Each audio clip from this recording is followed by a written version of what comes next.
Welcome to the month of June, 30 days all about gin. Shining a spotlight on those that'll make you grin. Fun facts and proper tastings and cocktails Friday afternoons. Discover many different brands and be influenced by me. Song for all. That's right, I am a song for all. Well, hello everyone. You are all very welcome to join me on this 12th day of Gi-Une, my annual 30-day salute to gin during the 6th calendar month. Now today kicks off another round of product showcases, with the first one being from Austria. Gin itself has been around for almost 1,000 years, right? I've been talking about that for a couple of years now, including its parent Genever. So when we talk about its history of 1,000 years, we're including Genever, of course. And along the way on that 1,000-year journey, many countries have had a long gin distilling history, including Austria. So today I've got Reisetbauer Blue Gin, a brand created by respected Austrian distiller Hans Reisetbauer, who back in 1990 planted apple orchards and then made schnapps from the fruit from those apples. And it wasn't too long before he quickly became very skilled at making schnapps and won many international awards for it. And then in 2005, he started making gin. Now, no matter what the product, anything Hans makes is based on quality instead of quantity. Period, full stop. This blue gin is only produced once a year in small batches using the best ingredients available, and with the juniper being hand harvested and with the bottles themselves being hand sealed, right? So quality, quality, quality all the way. The base for the grain spirit is a specific type of winter wheat, Moulin, which that strain is a hardy, reliable, and great quality strain. So again, back to quality.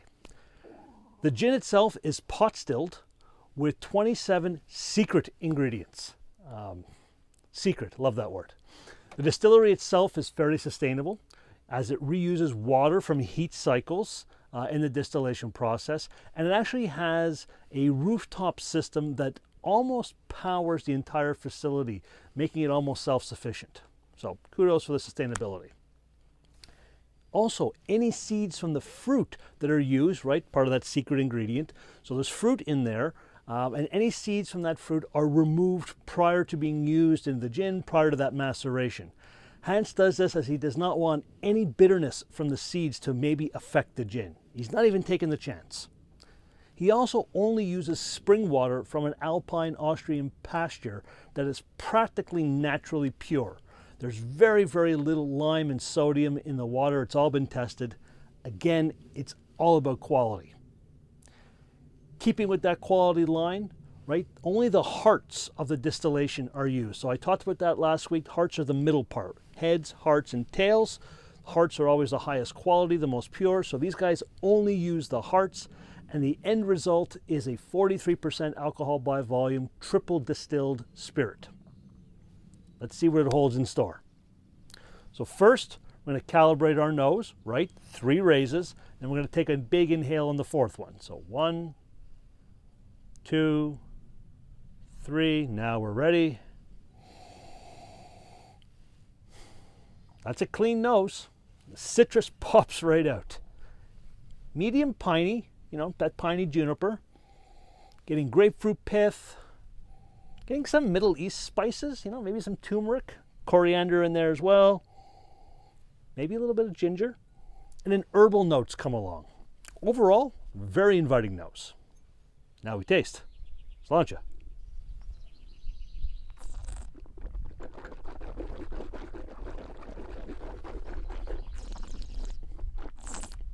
Always swish, right? Want to get those 5 flavor receptors going.